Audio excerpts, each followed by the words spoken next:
Oh, believe me, I can appreciate that. I felt that way once too, but feel good in that choice for yourself. And I hope that you'll support us as we raise money for people to be able to get the services and the support that they need through grants. Okay, wonderful. Okay, did I mention that you could be watching us and commenting right now on Facebook, YouTube, Twitter, all of those places? You should be able to comment and you and I can have a conversation in real time. Don't forget, the entire show will podcast on all platforms. It's a free download. We work very hard here to make sure that the cost is not on your end. To that end, when you're listening to the podcast, you will hear sponsors and advertising, and we hope that you enjoy that and know and feel grateful for the fact that they've paid the cost for you to be able to have the free download. If that is annoying to you and you're like, I would rather pay a little myself and not have to listen to the ads, you certainly can do that as well. You can go to glow, glow.fm/autism live, and there is a small monthly cost. I think it's $5, and it's even less if you pay for it for the year. And then you get all the podcasts that we do for, for the Autism Network. That includes Ask Dr. Doreen, and they will have no ads in them. So think of that when you're in the car, if that's annoying to you. If it isn't, enjoy the ads. That's really all I have to say about that. But please like us, share us, subscribe, let others know, because our mission here is to provide information and inspiration to you at no cost to you. That's been the mission for 13 years. We've managed to keep the lights on, but we only do that through viewership and sponsorship, and they go hand in hand. If we have viewers, more people sponsor us, and we're able to do more programs. So that's my little pitch. Like, share, review, let others know. We appreciate you so much for doing that. That enables us to do more things. Like, talk about this.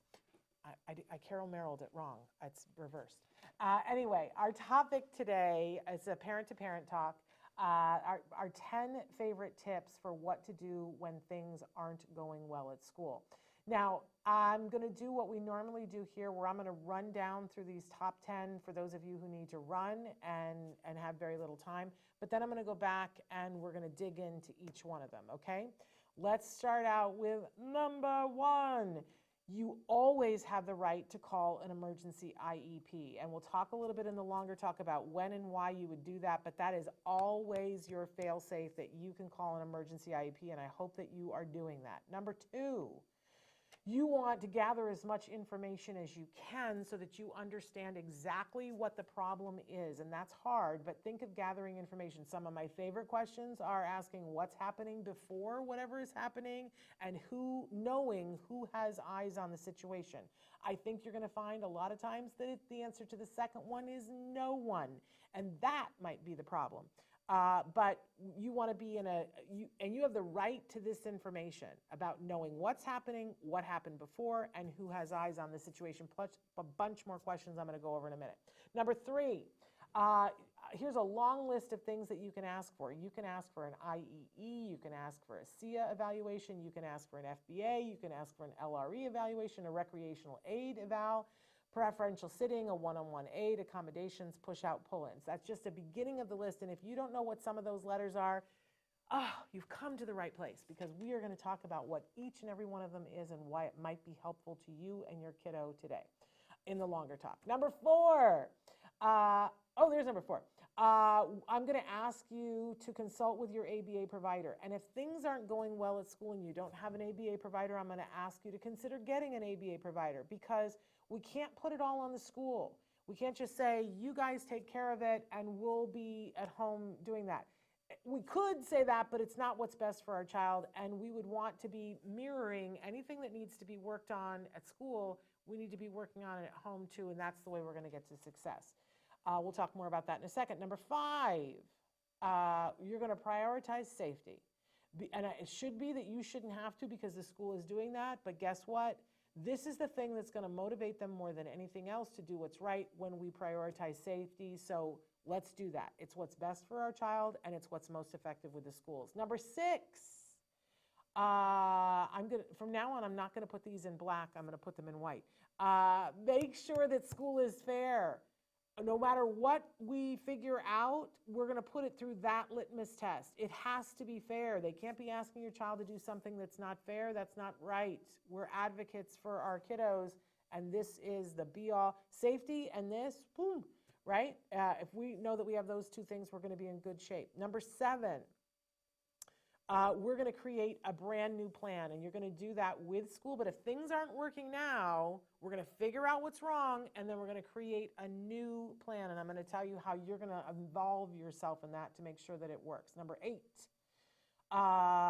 we are going to check in daily on that plan. I know we all want to have that Ron Popeil thing where we set it and forget it. No. It doesn't work that way with the school. You have the IEP and everybody thinks set it and forget it. No, you got to check in daily, and I'm going to tell you how you can do that easily. Number 9, you got to ask for help. And this is the hardest thing, right? Because we all feel like, oh, I should be able to do this myself. I don't know anybody who does this by themselves. We have, for those of you listening to podcasts, we have an image of a car in a pit stop with a bunch of workers working on all ends of the car. You are going to need some help and support through this, and we're going to talk about who you might ask for help for different situations. And last but not least, number 10, you are not going to relent. I love that I always quote Holly Robinson Peete early on after my son was diagnosed. She did a blog about here are the 8 things that she wanted the world to know about autism.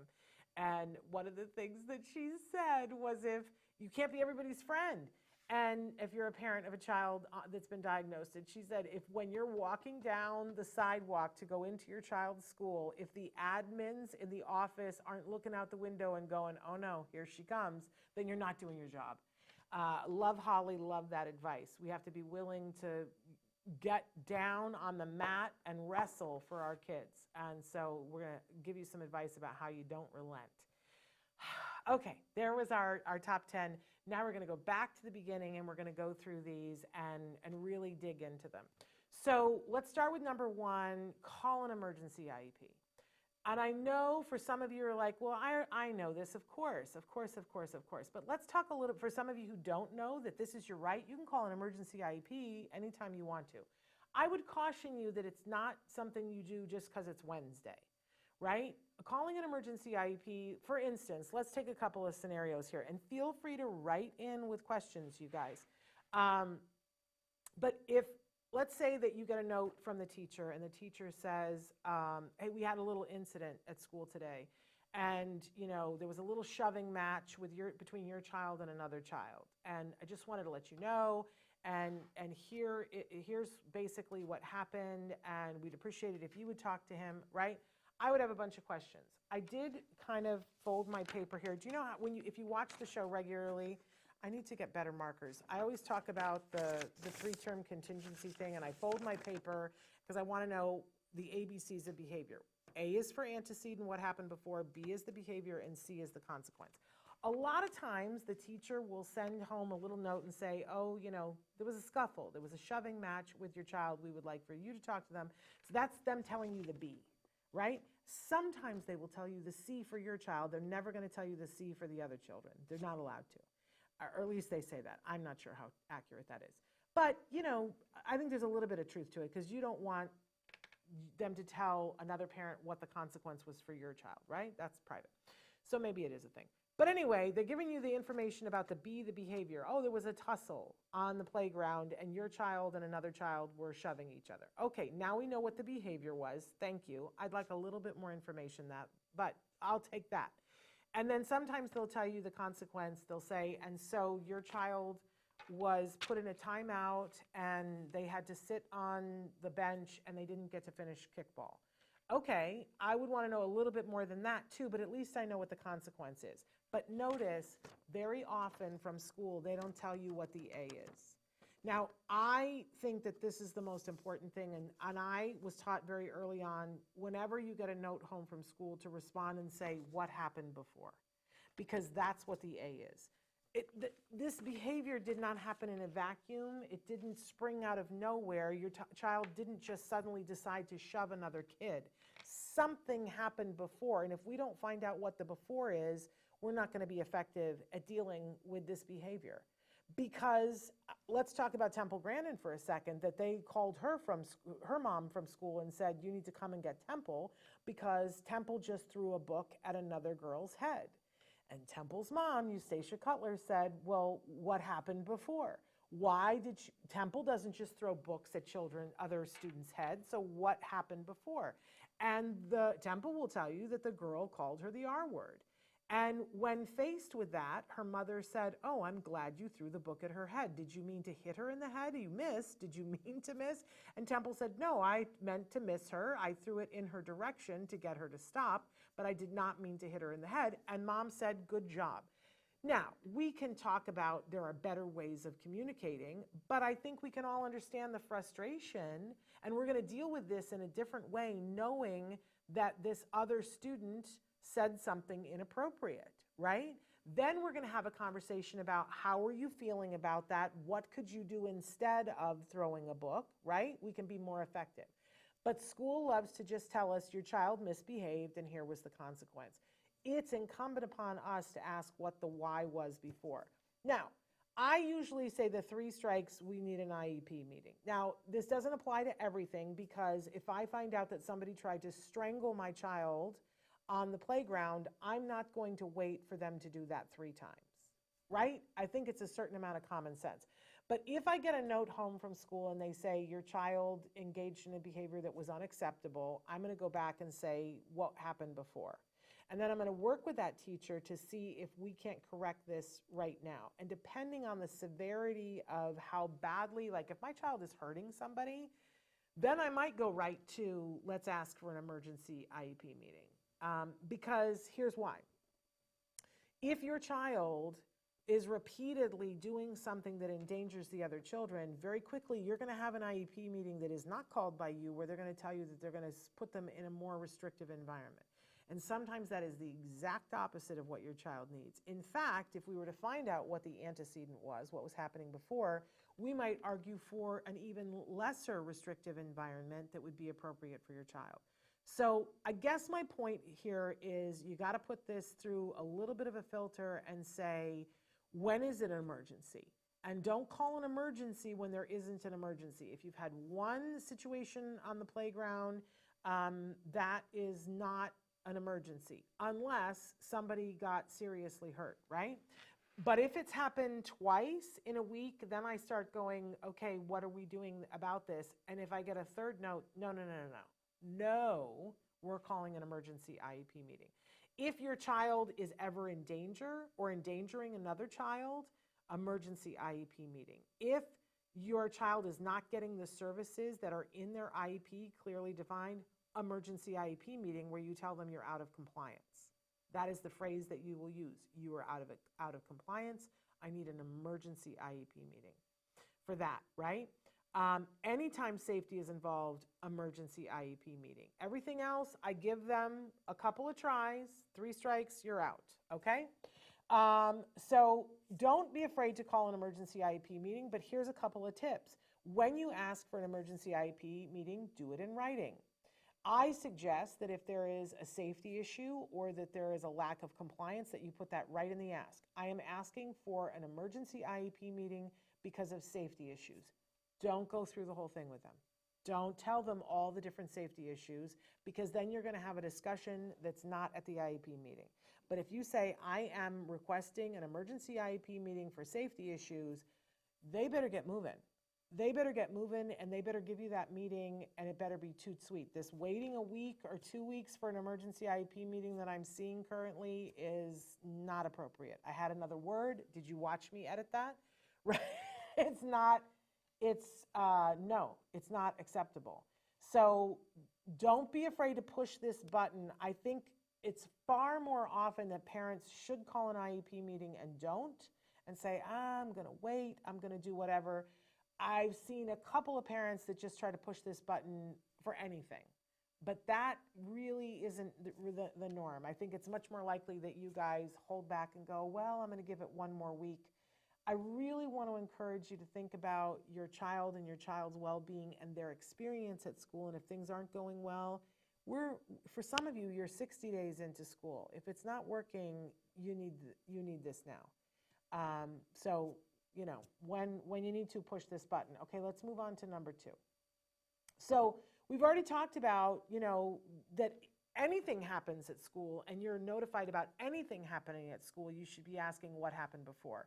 And then I would also revisit the consequence thing and say, and so what are you doing about it? There is this strange phenomenon with school that they will send notes home as if you're going to fix it.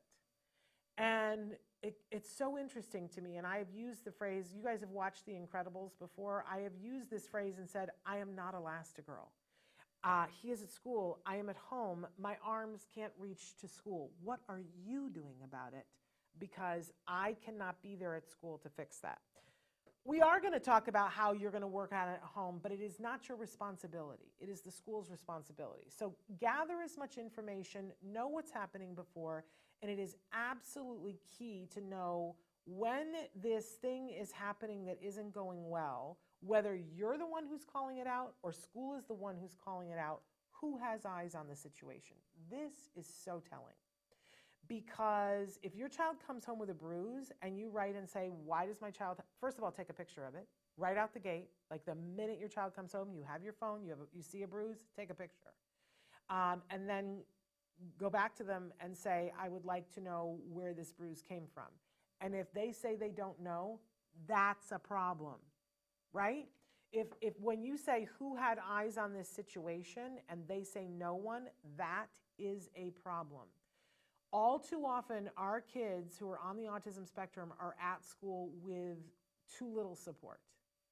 I feel comfortable saying that. It's a generalization, but I feel comfortable saying that as a former teacher and as a parent whose child went all through elementary school and as a person who has volunteered at schools across the country, and been at IEP meetings, I think, and worked on a committee for a prominent candidate about IEP reform.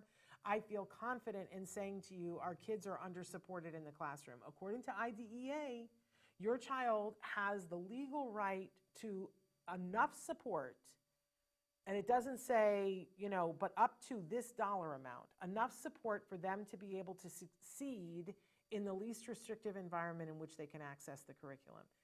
So not do all of the things in the curriculum, access the curriculum, right? If your child is not able to sit and hear the lesson, then without acting out and hitting people, then no, there probably is a more restrictive environment which is going to be appropriate for them. But a lot of our kids can do it if they have the right support that is there. So one of the things that we do is we ask, so who does have eyes on the situation? And when we're told no one, that is part of our argument to fight for more support.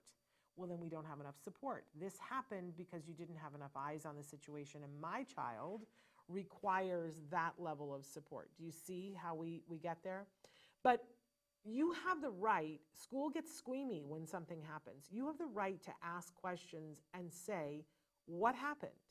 What happened? Who's responsible? Who has eyes on the situation? And to ask what isn't happening, right? You have the right to ask during the time period that the thing happened, what was the educational goal for my child during that time and who was measuring that goal? And if they say no one, that's another problem, right? And it's all part of how we fight for more support. So do your fact-finding mission. Don't let them deter you when they act like, well, the teacher has it all under control. And no, I have been a teacher. If you have 20 students, if you have 30 students, I've been in a classroom where I had 45 little lives that I was responsible for. It is impossible to have eyes on every single kid every single minute. And teachers, you can be a great teacher, but you can't be responsible for all that. And teachers cannot fight for an aid for their students who need them. They can't. That's not a part of, they can say this child could use some more support, but they will not be encouraged to fight for your child. That's our job. We have to fight for that. Teachers will appreciate it. Every single time I fought for an aid in one of my son's classrooms, the teacher would come to me and say, thank you so much. I really appreciate that. Because they want the support for their kids too. Nobody goes into teaching because they're a slacker. They don't last long if they do that. But they know that their kids need more. and having another person there to help and support is truly awesome. So gather as much information, make friends with people. You know, I always say volunteer at the school, and sometimes you'll go and they don't even let you in the classroom and you're working the copier. You can make so many friends in the copy room, and eventually they'll bump you up, and eventually you'll be in the classroom. You'll know who you can trust, who's going to tell you the truth and give you the 411 on what's really going on. Cultivate those relationships. I know you're working, you have a lot of things on your plate, but I'm telling you, it's worth it to have an in at school. Okay, or even just ask the other moms who are volunteering and getting in there. So what is really happening? I know for me, that was a priority, that I be in the classroom and that I be volunteering. And there were a couple of times that I went to other moms and said, you know, you should know this is what's going on. And yeah, I'm that kind of a troublemaker. That's me. Anyway, moving on to number 3. There's a lot of things that you can ask for that are really helpful. So if you're having troubles at school, and again, we're generalizing here, we're trying to figure out what you might be having trouble with, write in if you want to say something specific. But let's go down the list that I have here, and this is just a beginner's list. So an IEE is an individual education evaluation. The school's going to do evaluations every year, and especially for every 3 years for your triannual IEP, they're going to evaluate your kiddo. While we're talking about that, I really want to encourage you, when they start asking to do the IEE, ask them to do it not during class time. Ask them if they can do it before school, after school, because your child's going to get behind while they're doing their evaluations. And their evaluations are not always really beneficial to your child or you. So don't let it take up valuable.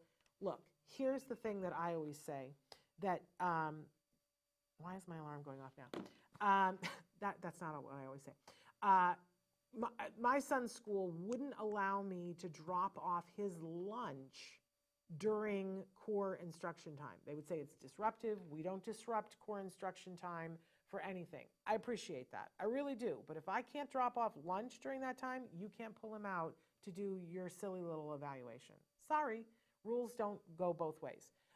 Don't let them take your child out of instruction that they desperately need to do these tests. But school will do these evaluations, and they will have their results, and a lot of times they're just not useful.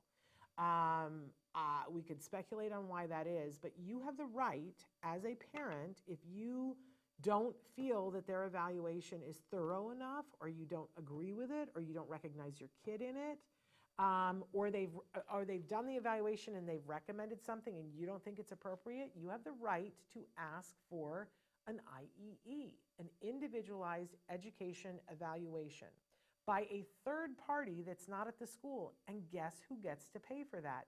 Not you. The school has to pay for it, and you can ask for it. That's all you have to do, is ask and say, we would like an IEE. Now, the school is going to tell you, oh, okay, but why, right? No, you can just say, because we disagree. And you don't have to go into lengthy detail.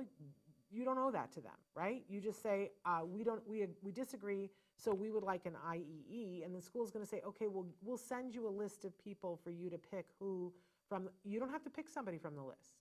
You can go pick somebody from outside of their list, and you still aren't paying for it. So if you disagree with what's happening, feel free to ask for the IEE. Now, the SIA, this was never on my list until I met this fabulous BCBA. Shout out to Marcy Fibro, who turned me on to this evaluation, which I think can be very useful in some considerations. And of course, I'm not going to remember exactly what the SCIA stands for, but it is a evaluation to see if your child, if a one-on-one aid would be appropriate for them. So I'm usually a fan of going in and just arguing for the one-on-one aid and not arguing for the SIA, but for some of you where you're not getting any traction, ask for the SIA. And say we'd like him evaluated or her evaluated to see if an aid would be appropriate. Could be a thing. It's going to cost them time and money, and they're going to move slowly, push, push, push, push, push. I will tell you honestly, I think it's best to just go in and argue for the one-on-one aid on a whole bunch of things that we'll talk about in a second, and see if you can get it without the SIA. But this is an ace in your pocket that you can force them to evaluate for it, and they're really not supposed to lie on these evaluations. So there we go. You can always ask for an FBA. An FBA is a functional behavior assessment. It should be done by a BCBA, and you can ask for an FBA to be done by a BCBA. And I know, just saying all those letters, it makes me crack up, because there was a day and a time where I would have been who, what, where, an FB what by a who, what, when.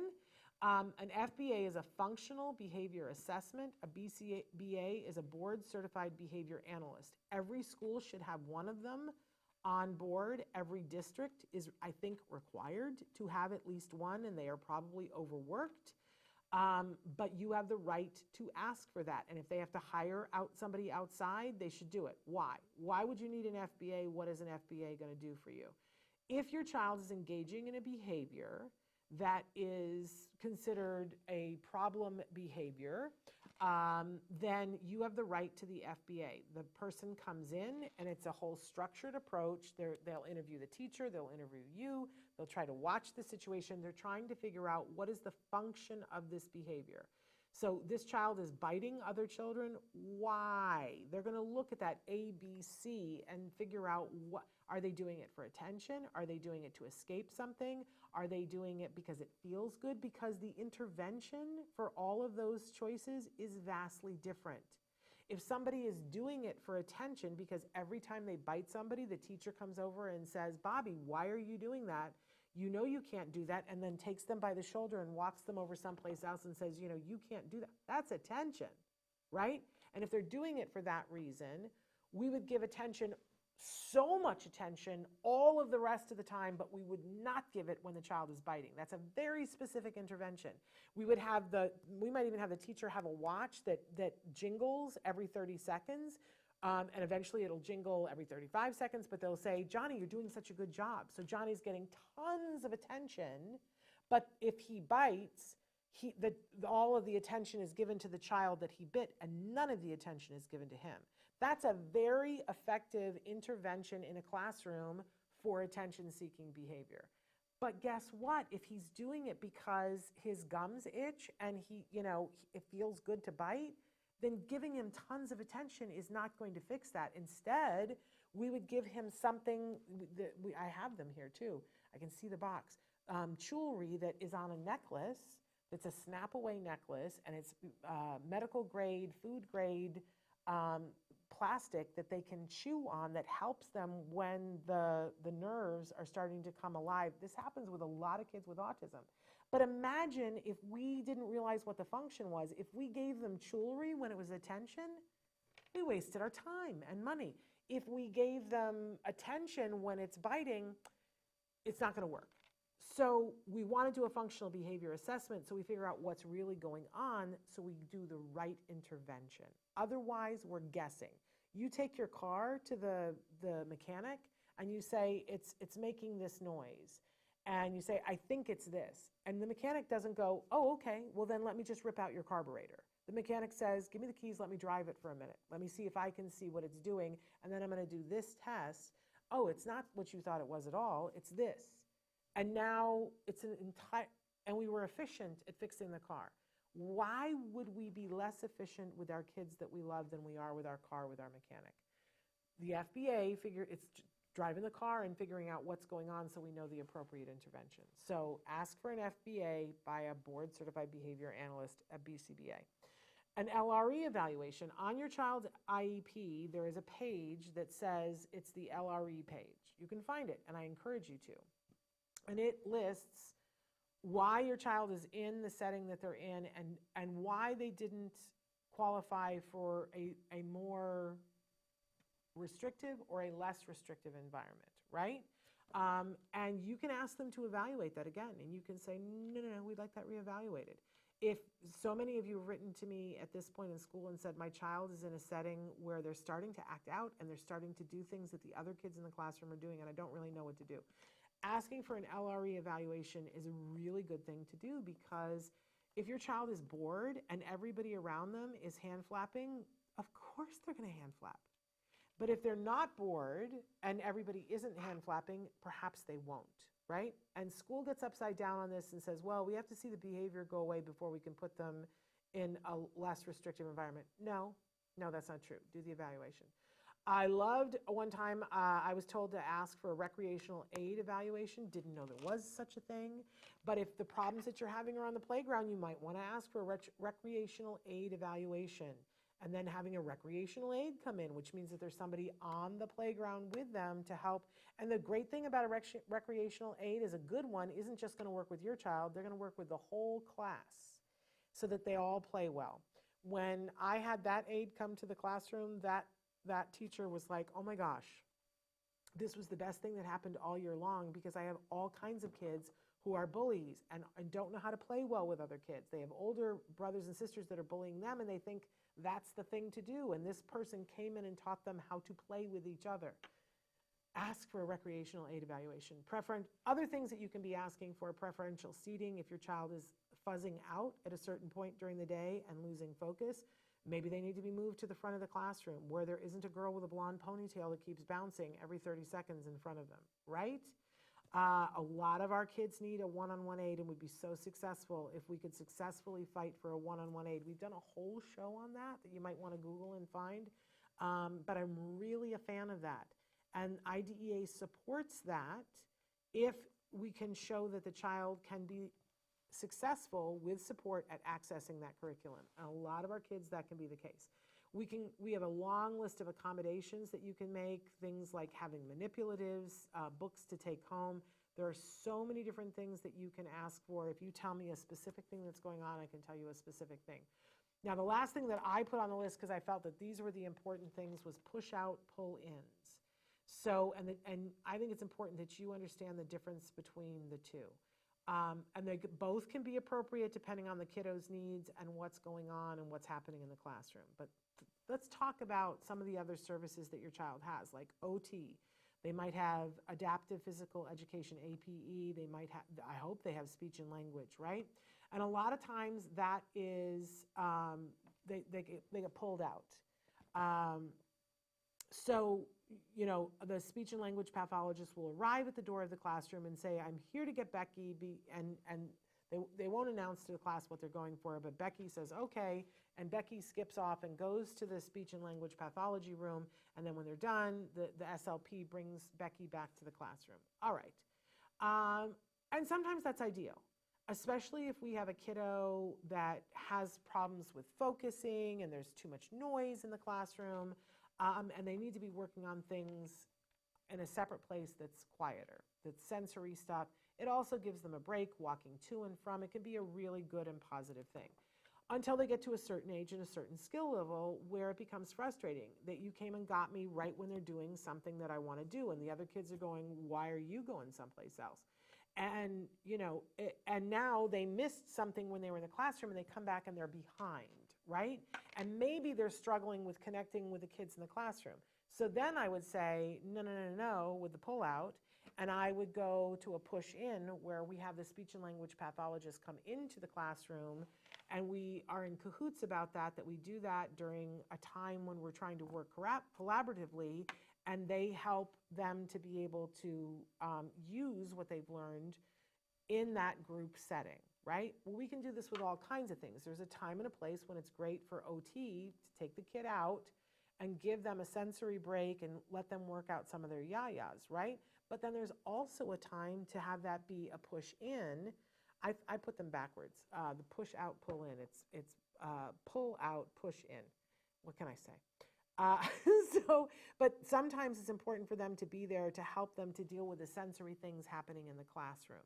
So I just want parents to be mindful about that sometimes if you have the wrong one, it can be creating problems. Your child's getting behind in certain things, and the stigma of being pulled out of the classroom is no longer of benefit that it was before. So be mindful that you can be saying, we don't want to do that anymore. And also, if they're being taken out during core curriculum time, I go back to the thing I was saying about the evaluations. Don't let them do that. And you got to check up on that, because I remember we had a new person started, and I was seeing my son's report card, and he was so good at math, and all of a sudden he had all these zeros. And I said to the teacher, why does he have zeros? And she said, oh, well, he's not here when we give the test. I mean, do I want to say to this person, honestly, really, are you kidding me? Uh, but I also went back, I called an emergency IEP and said, why is this happening? Who isn't talking to somebody? You know, what, because, you know, why are you having a test when he has somebody coming to take him out to go do something else? Who changed the time? Because it wasn't this way before. And why aren't you talking to each other? And really, shame on you. But that is a reason to have an emergency IEP when they're not discussing things like that. You can't just fail your child because he wasn't there because no, don't even get me started. Anyway, this is why you got to talk to them, because as much as we think that their best interest and their top priority is your child, it isn't. And that has to be your job. So we're already on number 3 and I'm almost out of time. Let's go number 4. I got to go faster. Number 4, consult with your ABA provider. Yes. I said before, I'm not Elastigirl. I can't go to classroom and put hands on, but I can work on skills at home that set him up for success in that classroom. So if the teacher is telling me that at home, first of all, I got the note and it said he kicked Bobby, and I say, what happened before?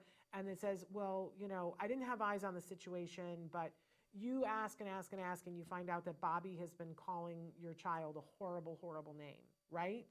So now we go back to the child and say, what do we do? Let's work on when somebody calls you a horrible name. What are some retorts that you can make back to them? Can you ignore them? And we work on that and rehearse that at home. And our ABA provider gives us a whole bunch of skills to be able to do that. Can you do it sometimes yourself? Sure. But if you have a team who's working on stuff at home, I say, let's dig in. And I always think of it of making your child ready for the world, because I still haven't found the way to make the world accommodate our kids. I'm working on it, right? But let's get our child so that they have a way of coping that does not get them in trouble. And one of the things that we taught our child is, when somebody does something, like somebody kicks you, right? That you very loudly say, why did you kick me? Right? And the teacher then turns and goes, what, did somebody just kick you, right? Instead of kicking the child back and then watching as they get into trouble. And that's a powerful thing to teach our kids. So depending on what it is, we want to give them skill build, right? I just blew Chris's mic out. Sorry, Chris. Number 5. Prioritizing safety. So many of you have written to me in these first couple of weeks and told me that things are happening at school that are not safe. And I just got to tell you, that has to be your number 1 priority. Like I was talking about the horn on the head yesterday, this is your number 1 priority, and you want to flog the school with it and say, you're not safe, you're not being safe, you are not being safe. Because you want to put fear in them, because if you have publicly and in writing said, my child is not safe and I want to have an emergency IEP meeting to fix it, and they don't fix it, they know that that's a lawsuit that's brewing for them. And we don't want the lawsuit. None of us wants a lawsuit. And we especially don't want a lawsuit because our child was injured, or the ultimate. Children have lost their lives because schools were not paying attention to safety. So I don't want to scare you, but I want to say to you, this is your number 1 priority, and you need to make it school's number 1 priority. It should already be, and they're going to tell you that it already is, but if your child is eloping from any area, it isn't. It's not working. Put their feet on the fire and make them help you to come up with a different plan. And do not relent, do not give up, because it's important. I always tell the story of saying that I didn't want my child to go to a certain kindergarten because the gates, every time I drove by, the gates were all open by a busy street. And they were like, nope, very safe. And I went and toured and said, no, it's not safe. And they said, an administrator will meet you there, and they've installed all of these self-closing locks on the gate so that when somebody comes through, it automatically closes, and you can't open it from the outside. I said, okay, I'll meet the administrator there. I got there, and we start walking around the campus. Every single one of those gates was propped open. Every single one. Had a cinder block or books or a bag or whatever was propped open. And I looked at her, and I was like, okay, so obviously your gate thing not working. And I said to her, I don't want to tell you how to do your job, But if it had been me and I knew that I was coming for this meeting, I think I would have gone earlier and walked the whole school and closed all the gates to make sure that it was closed. And the fact that you didn't do that, interesting to me. And she said to me, I'm going to be honest with you because I feel like that's the best thing to do. She said, that's exactly what I did. I came and I walked and I made sure that all the gates were closed. And I said, okay, so you get what I'm saying here, that there is a problem that's not just about the gates. She was like, yep, totally get it. And it's my job now to make it happen. I loved that woman and worked with her many times. And she was like, nope, got it. I see the problem. And that school, it was so much better. And they had all kinds of policies in place to make sure that those gates, and they threatened staff with all kinds of horribleness if they left a gate open. Be the squeaky wheel, you guys. Be it. Our kids are worth it. Number 6, make sure school is fair. If they are asking your kid to do something that isn't fair, like, if your child needs a break, make sure that they're giving them a break. Make sure that the break that they're giving them is an actual break and not a stigmatization. I've seen people, say to kids, here, you can be inside this sensory bag, when that wasn't what the kid needed, right? Make sure it is fair. Whatever they're asking your child to do is fair. And that is so all-encompassing. I think you guys understand what I'm saying. If they're asking your child to ride on a bus an hour each way to school, by the way, that's not fair, and IDEA does not support that. Your child has a right to go to the school that is in their neighborhood and them saying, no, that's not the right setting for them. We need to ship them an hour. No, IDEA, that's not fair, and IDEA is expressly against that. Don't let the school say, well, that's where we have the program. I'm happy for you that you made that choice, but it's illegal. You're supposed to offer me that program in my child's home school, and if you chose not to, that's on you.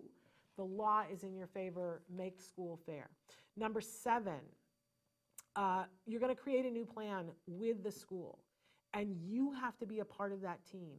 And I encourage you to include other people as part of that team. If you have an ABA provider, make sure, especially if you've asked for a functional behavior assessment and that they come back and they say, here's the function of the behavior, here's the behavior intervention plan, make sure you run that by your BCBA who's working with your child at your ABA so that you have the right plan. I've seen so many horrible, inappropriate, unprofessional BIPs of late, and people doing FBAs and not giving data, and I would not have known that because I'm not a BCBA, but I had years of sitting there with my BCBA and going over and them going, oh my goodness, what is wrong with these people that they don't know how to write a BIP, a behavior intervention plan.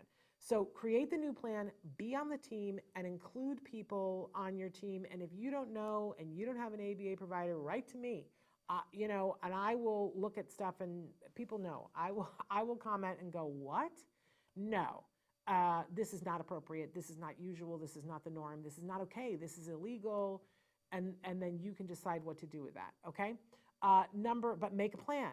Got to be a new plan. Number 8, you need to check in daily. So here's my tip for this, that there's always a way. You can buy one of those little notebooks and go to the teacher and say, here's my little notebook that I'm putting in this pack of his backpack, and I'm daily going to send you a message to tell you what's going on with him, and I would love it if you could just send me back a daily message. It could be that easy.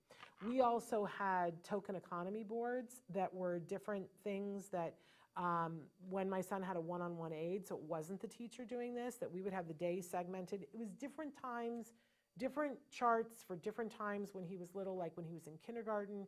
He had to get a certain number of stars, and if he got a certain number of stars, then he got either daddy dollars or mommy money. He would get $1 that we printed for them and gave to the aide. And once he got, I think it was like 42 of them, whenever he had 42, we would go to Disneyland that day. And he knew it, and he wanted to get those stars so that he could get that money. Later on, it was things like, he had to have 3 green dots, and if he got 3 green dots, that he got to come home and play an hour of video games when he got home. But that was daily communication. However you decide to do it, But you need to have daily, don't wait for the next IEP to see if things are working. You have to have a way that they are communicating with you daily. Talk to the teacher about what they're comfortable with, whether they're just going to send you an email every day. I think most of them prefer the little note thing, or you can even print out sheets where they, check off and go, great work today, or ask him about this so that you have something to talk about with your child about school. But put that in place and make that part of your IEP so that you can have daily communication. Number 9, because I'm running out of time, you got to ask for help, you guys. Now, sometimes you can write to me and ask for help, and I will tell you what I can tell you in the amount of time that I have to tell you. And I'm not a lawyer, and I'm not a BCBA, but I'm here for you. And people will tell you I do this all the time because this is so important to me that school is good for our kids, right? But, we love to talk about, and of course now I'm not going to think of what the website is. Somebody help me. It'll come to me in just a minute. But there is a website that's just about parent advocates that are actual parents that are lawyers and advocates, and you can search to see where one, why can't I think what I'm having a brain bubble, you guys. It'll come to me. We'll put it in the notes at some point. But you can just search for educational advocate in your area. I talked about Ariva Martin earlier. She has a program that she trains parents in how to be advocates for their child and then to turn around and help other families. So you can reach out to Special Needs Network and see if you want to do that or if they have an advocate that's taken the program in your area. You can find an educational lawyer. I love to recommend, if you have the funds, if there is a pocket of money someplace or you're a rich relative and you can afford to bring an educational lawyer on earlier as opposed to later, you will never be sorry. It will save your health and save your child's education program, and you don't need to have them every year. If you go in with a lawyer once and fight with the school and get what your child needs, they know that you're willing to do that and spend the money, and they will stand down, because if you get a lawyer, they have to have a lawyer, and their lawyer is more expensive than your lawyer. So there is that. If you can swing it, get yourself a lawyer. If you cannot, like many of us, I could not afford that, you can consult with lawyers. Most lawyers will give you a free half-hour consultation, and they're happy to do it. You go in with all your ducks in a row, and you ask as many questions. You have it on a piece of paper, ask as many questions as possible. Sometimes I have seen a lawyer say, I'm going to take your case because it's so bad and it's so clear-cut, I'm going to take it pro bono, but we're going to build into it that when you win, they're going to pay my fees, and they win. So don't be afraid to consult a lawyer, even if you don't have the money to do it, because I've seen that work for a lot of people. Sometimes it means just finding a local support group and saying, is there a mom here or dad here who's really good at this kind of stuff? But don't be afraid to ask for help. It's a good muscle to strengthen. I don't really know anybody who did this all on their own. It's exhausting, and everything else that you have to deal with, school is a nightmare. And there are times when they're going to try to make you feel like you're the crazy one. And you need somebody in your corner to go, no, that's not crazy. You wanting that is not crazy. Them saying you can't have that, that's the crazy. So it's really helpful. So ask for that help. And number 10, perfect timing, because we got 2 minutes to talk about this. You really can't relent. I hate to say this because I am a former teacher and I love teachers. I don't like administrators. You know why? Because they're the people who have the bag of money and they're having to figure out how much candy to give everybody. And they have programs that they want to do, and our kids don't have full funding. That is, I don't want to go political, but I'm going to go political. We're getting ready, we're heating up towards an election next year, and it's really important to me, and I've said this before, and I'm just gonna throw it out there, that I really wanted to know who was gonna fully fund IDEA in the last election, and I talked about it, I'm gonna be talking about it again. I'm gonna say that, Joe Biden promised that he was gonna fully fund IDEA. And I know that there was a little thing called a pandemic, and there have been other things, and there are strikes, and there are all these other things going on in the world. And he still has a little over a year, but he better do it, is what I'm going to say. Or somebody else better do it. On the other side, people are saying that they're going to completely defund the education department, and that's not good for our kids. I'm just going to throw that out there. But the reality, whatever side of the puzzle you're on, the reality of it is that right now there is a law of the land that says your child is entitled to, and it's a whole bunch of things, right? And the Supreme Court has ruled in the last few years that de minimis, doing the minimum on IDEA, is not legal. So legally, it's all on your side. The problem is no one on either side of the aisle has ever fully funded it. So there is a bag of money and there isn't enough, which is why these administrators are giving out little amounts and trying to hoard the money, because there isn't enough money. You can't participate in that. You have to get very clear that you have to advocate for your child because there is no one else who will. And sometimes that's going to feel bad because they're going to say to you things like, well, if we give a one-on-one aid to your child, then none of the kids in third grade are going to get the computer lab that they had because that money was earmarked, but now it's going to have to go to your child's aid. That was said to me. And you know what I said? Oh, is that my problem or is that your problem? And her response to me was, oh, I had no idea you would be so cold and callous. And I said, who is being cold and callous here? The law says that my son has a right to that, and you are trying to shame me out of it. Who is cold and callous? When I say don't relent, I'm saying don't relent.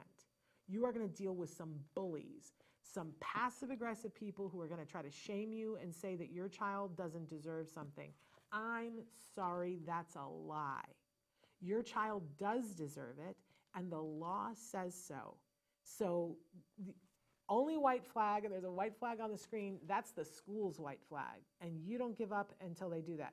Are you going to get there by yourself? No. You got to have some help, and you got to steel yourself and not get so emotionally upset about it that it tears the rest of your life apart. I've also been there and done that too.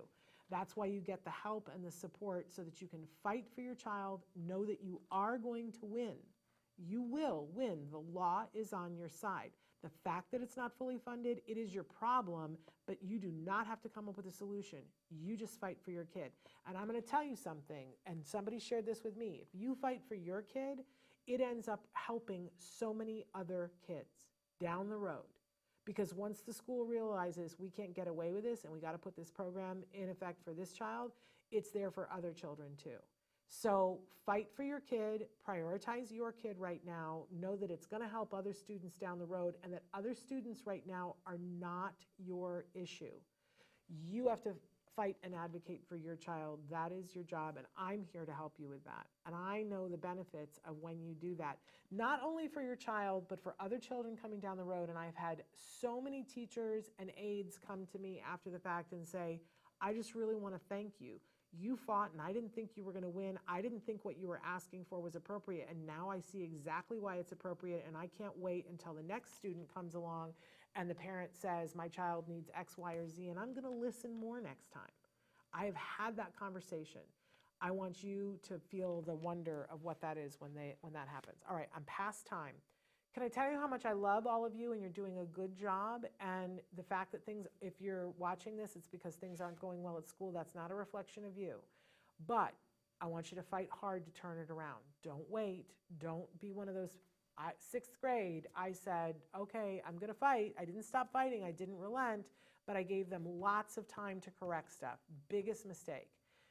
You ask them to correct something and you check daily, and if they aren't correcting it, you ask for more correction. And if you have to, you pull your child out of that classroom, away from that teacher, away from that school. You do what you have to so that it's fair and that it's safe for your child. If it's fair and it's safe and your child is engaged, then you're cooking with gas.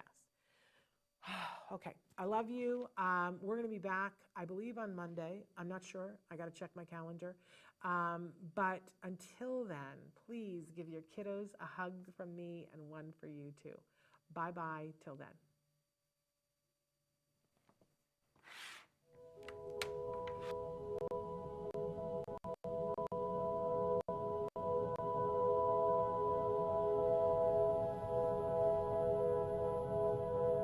If you found anything helpful in this video, please give us a like. In fact, make sure that you smash that subscribe button on YouTube and give us a like on Facebook. You can also follow us on Twitter and on Instagram for important updates. And please download our free podcast wherever you get your podcasts. Thank you so much. See you next time.